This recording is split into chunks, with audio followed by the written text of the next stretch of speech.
Hi, we're the Link Sisters. I'm Trisha. I'm Kristen, and today we're introducing something a little new. We created a blog and a YouTube channel to target some more specific topics that we were talking about on our Instagram. And from there, we decided that we wanted to create something that we would really like. So, naturally, we came to the conclusion we needed a podcast. So, welcome to our newly founded podcast, The Link Sisters. Yes, and we knew that we would want something that we could listen to in the car or somewhere that we didn't necessarily want to watch the entire YouTube video. So, there's the option to watch, there's the option to listen, there's the option to read. So today we're talking about something that is really unique to me, and Trisha's kind of just here for emotional support and to chime in when needed, but in reality we're talking about autoimmune disease and my experience with autoimmune disease.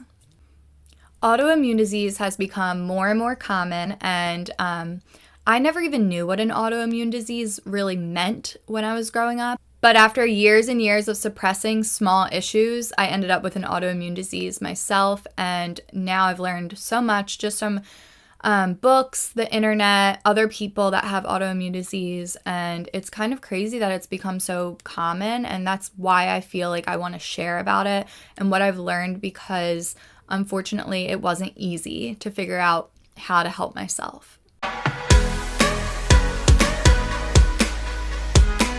So what is autoimmune disease? Autoimmune disease is kind of an umbrella for diseases in which the immune system attacks healthy cells in the body. And there are many, many autoimmune diseases, and they affect people differently. So people will experience different reactions. But the thing that they all have in common is that the immune system is overactive and attacking healthy cells. There's all types of autoimmune disease, but some common ones are things like lupus, type 1 diabetes, psoriasis, and there's many more. So unfortunately, it's rising, and there's even a lot that most people haven't heard of, and the one I got diagnosed with, most people hadn't heard of, and it's called, and I don't even know if I'm saying this right, but I believe I am, it's called hidradenitis suppurativa. That's how I say it. I just call it HS, and basically it's an autoimmune disease in which my skin has reactions. Now, although I have this autoimmune disease, I've been absolutely symptom-free for years now, and I didn't think that was possible when I first was diagnosed because, actually when I first self-diagnosed, the diagnosis came later. But when I was first researching it, I read all types of things about how autoimmune disease is long-lasting or life-lasting. And basically the only thing you can do is kind of figure out a way to lead a good life with the symptoms of your autoimmune disease. So that's depressing. So I'm going to share my story to help people kind of be positive about this, and not just because I'm causing some positive fluff on the topic. It's because I made it through some really daunting times, and now I live symptom-free. So it's definitely something I really do want to share and make people aware that those really depressing things you're reading about autoimmune disease, they're not necessarily going to be the case for you. So let's talk about my story and the first symptoms I had. So I developed the first signs of this autoimmune disease when I was in high school. Basically, I started to notice breakouts that were kind of cystic on my body. This was the first time I was getting breakouts on my body rather than my face, which was just regular acne on my face. There was also a difference that these cystic breakouts were a lot more painful, and they were deep in my skin, and basically over the course of when it first began and when it actually went away, there was about a month of time, sometimes even more. If somebody bumped into me the wrong way and hit one of my breakouts, then I would tear up, and it would be extremely painful. So basically I just knew this is not acne. I started going to the internet and researching And I found this autoimmune disease, HS, which seemed to be an exact fit of what I was having. Maybe my experience was a little different, but it seemed to be almost like the early stages of this autoimmune disease, HS. So I read about it, and it sounded awful. It sounded like I was going to have it forever and there were no solutions. And upon reading that, I became like extremely depressed. Nobody understood what I was going through either. I couldn't just easily explain it to anybody because it just wasn't known. Like, nobody knew what HS was, and nobody my age was like having autoimmune disease problems. You know what I mean? So those like beginning days, I definitely felt hopeless, and I had a really low sense of self-worth. I had low self-esteem because of it. I'm just super excited about how far I've come from those first early days that were really, really hard. So at this point in my life, it was very common for me to go to my doctor, tell them I had an issue, and they gave me a pill, and then I took it, and my issue went away, and it was just like magic, and I never questioned it. But with this problem, I started going to my doctors, and they were not really able to help me. I think they were trying to help me, but they just didn't know much about HS or maybe autoimmune diseases. I don't know. They just really didn't seem to have any tools for me. So I went to my first doctor, which was actually my pediatrician. This is when I was pretty young. And yeah, I went to her and I told her what I was experiencing and what I thought I had. And she talked to me for less than 5 minutes, didn't really look at me. So I tried to show her, like, this is, and I explained everything. And she was like, no, like, this is just, you know, your skin is just breaking out. So I was like, okay, which was a good thing partially, and then a bad thing because I didn't have an answer as to how to stop it or fix it. Regardless, I ended up having to go to a new doctor anyway because that was my pediatrician, and then I grew out of the age and I went to a new doctor. This doctor, she was probably my least favorite doctor, and she talked to me for maybe even less than my pediatrician and dismissed me possibly having this autoimmune disease after just a simple back and forth and a simple body scan. She really didn't see any of the breakouts either. So I told her about it, and she told me I didn't have this autoimmune disease, but to stop shaving, to wear looser clothes, and to have better hygiene, which is the exact advice that the internet gives somebody with HS. So I was like, so you're telling me I don't have it, but you're telling me to do these things, whatever. Also, I already had insane hygiene, so I think that was probably a bad thing, a negative thing. I probably started to overdo it with hygiene, you can over clean yourself. Mm-hmm. So that was not the issue for me, especially if she talked to me, she would know that was not the cause of the breakouts. So I was not a fan of her, and I ended up then going to a new doctor following that. My new doctor, it was a similar situation, but I'm not even going to go into that. So the other person I went to was my dermatologist, and I really do love my dermatologist. Mm-hmm. But he said, oh no, this is just a pimple, and he injected it with cortisone. And I can't actually really remember. I think it worked to get rid of that breakout or that cyst, but I would try to explain to him, okay, you're helping this one breakout, but I'm going to get more. I keep getting them. They're not going away. They're coming randomly. So I'm not going to come to you to get an injection every single time I have an issue. He kind of was very quick with me too. So it was just these quick visits. Nobody was really talking to me about things that could be root causes, and I didn't really understand that portion of it yet. So at that point, I was feeling extremely helpless because I had never, ever not been able to be helped by my doctors. And it just felt like if they can't help me, this is just I just felt like there was no good to come. And I felt very depressed about the future. I didn't feel like I was moving in a good direction. I felt like, if anything, things were going to get worse. And that's when I kind of turned to the internet And I think kind of throughout all of those different doctor changes, I was starting to go to the internet. But at this point, it was really, really hard for me, and I was really, really helpless. So that's when I really went full force into finding other people that had the same autoimmune disease, finding natural type of experts, writing articles, blog posts, and making videos explaining concepts, and even in forums, which forums were the most helpful place for me. So I'll talk more about that, but as I started to get this new mindset that was a little more related to getting to the root cause of an issue rather than suppressing symptoms, that's when I transitioned to my current doctor, who I really love. She's a DO, or Doctor of Osteopathic Medicine. So basically, she talked to me a lot longer, and she kind of asked me questions about diet and lifestyle and my childhood and things like that.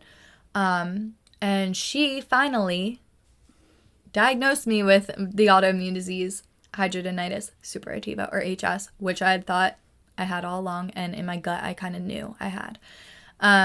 So yeah, she was like, yes, you absolutely have this, and it's actually very common. A lot of people don't talk about it because they're ashamed of it or whatever. Yeah, she was like really helpful about it, but at the same time, her suggestions were a little more Western medicine, and I knew from what I was reading online that those things weren't working long term for people.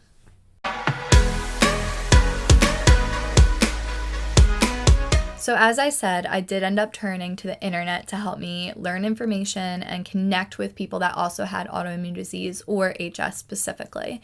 And I found myself in forums, and, you know, it's like you don't know who these random people are with these random usernames, but they're spitting out information left and right of what worked for them. So I ended up paying attention to what some people were saying and paying attention to patterns that I saw. And that's when I first heard of turmeric, first heard of tea tree oil. I got some different topical remedies and just like natural remedies to try. And I started trying them, and they were totally helping. I kind of was like, these people know what's up. Like, I'm going to turn to these people on the internet. And I mean, obviously, like I said, there were some experts, but there were also a lot of just random people that have HS. And that those people are, like, I don't know who they are or where they are now. I have to thank them. And that's what's making me do this now, because I'm just like, oh my God, nobody else is painting this picture for you. Like, it's got to be everyday people, because you know what? Drug companies aren't making money from people healing naturally. So we have to spread the word about healing naturally. This autoimmune disease is on the rise, and I think like people connecting with one another over their issues is what's going to help us get through it. So with that being said, let's get to the biggest piece of information that I learned. I started to read about people that were talking about foods affecting their reactions and how diet affected their reactions. Up until this point, I was stick thin and could eat an entire box of mac and cheese every day without gaining weight. So really, in my mind, food never affected me. I never thought that it was causing me to have any issues. And then people started mentioning nightshade vegetables, which I had never heard of before. But they are a family of vegetables that include tomatoes, peppers, eggplant, and potatoes. And basically, people were saying that they were giving them their HS reactions. So I saw that, and I feel like with every new piece of information, I took it in, but I didn't believe it quite yet, or I didn't act on it quite yet.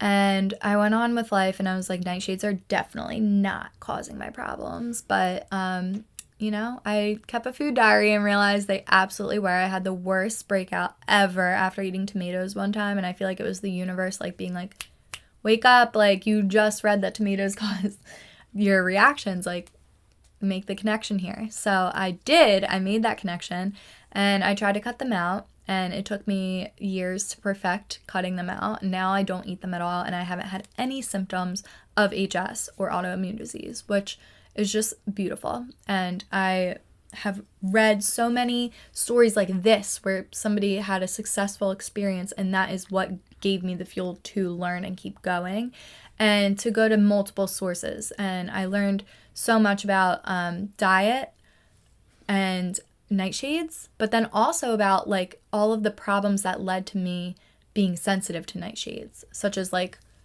irritating my gut and putting my hormones out of balance, and all the types of things I was doing with my eating habits growing up and my lifestyle habits.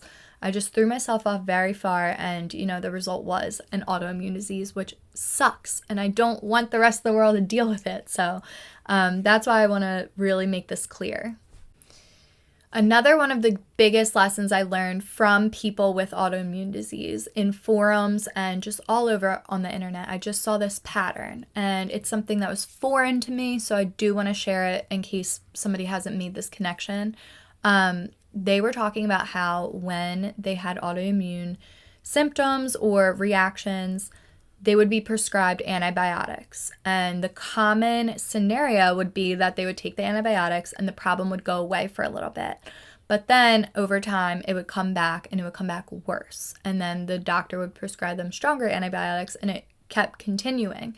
But the problem is, once you're on antibiotics and that's the only thing keeping the symptoms away, you're going to be on them basically forever, and you're going to just need stronger and stronger and stronger. And what antibiotics do is wipe out bacteria.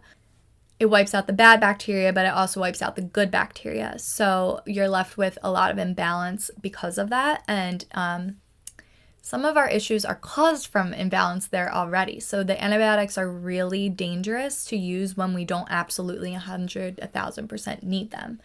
So like I said, I have an autoimmune disease, but I live completely symptom-free right now. And once I did cut out the nightshade vegetables and became symptom-free, it kind of woke me up to the fact that food was absolutely affecting my health. And I did have other issues that I did want to address. And that's where the spark was lit that, oh my gosh, food probably has something to do with it. And it's triggered really every single healthy lifestyle change I've made and led me to where I am now. And although I wish I didn't have to go through my autoimmune disease and those years of like having a really, really tough time, and although I wish I didn't have to cut out really good foods that nightshade vegetables are a part of, I wish I didn't have to do any of that. But it has woken me up at an early age to make changes and to be preventative, and now to really, really, in a sincere way, let other people know too, because it's something like I never want anyone else to go through, and it sucked, but it woke me up. So that's where we are with that right now. So that's what we wanted to talk about today, and now we're going to kind of talk about the lessons that we learned from this. The first one I would say is that autoimmune disease is on the rise, and even if you don't have the same issues I had, and you don't have to be as restrictive as I am, which I don't want other people to be, but I feel like I do want my story to spark up kind of thoughts of maybe I should be a little preventative because it's rising, these autoimmune diseases. Yeah, it totally woke me up. You just evaluate your lifestyle and see if maybe you should make some changes to be a little bit healthier, a little bit more preventative. If you do have an autoimmune disease or even just any health issue that's kind of like strange, or you feel like it's like uncommon and not many people understand you, your group of friends isn't going through it, and it makes life hard, it makes enjoying life hard. If you feel like that, just know you're not alone, and that there are so many people on the internet too that you can connect with, and just to keep moving forward, just to have other people that understand is really helpful. And even just knowing I'm not alone in this is really helpful. Definitely. Another lesson is to listen to your doctors, but also do your own research and trust your own gut. And I think by doing all of that, you'll be making informed decisions for yourself. And I also would say avoid antibiotics if you can. If it's something that antibiotics are not needed for, try to, search for alternatives. Mm-hmm. If your doctor, for whatever reason, isn't able to help you, or you feel very discouraged by what they've told you about your issue with autoimmune disease, I would suggest that you should look into finding a holistic expert near you, whether that be a naturopathic doctor, a functional doctor, a traditional Chinese medicine herbalist or something like that will look at you as a person and your lifestyle, because a lot of times it's not something that we can spend 5-minute conversations on figuring out the solution for. Do you know what I mean? So these types of doctors are out there, and they will really help you get to the root. Lastly, learn from others, pay attention to their remedies and solutions, and consider them for yourself. Talk to your doctor about it if you're like thinking about it, and there's a light at the end of the tunnel. Just keep moving forward, and any questions regarding nightshade allergies, autoimmune disease, or anything like that, let me know. I'm very open about it. I feel such a pull to share this. So if you're listening and you enjoy hearing this, oh my God, it means the world to me. That's why we're doing it, you know? Absolutely. Thank you so much for listening. That's all we have for today. Yeah. Or watching or reading, whatever you're doing. So you can follow us on Instagram at The Link Sisters, find our blog, thelinkssisters.com, YouTube, The Link Sisters, podcast, The Link Sisters. Yeah. Find us everywhere. Pretty freaking clear. Yeah. Thank you. Thanks. Keep shining.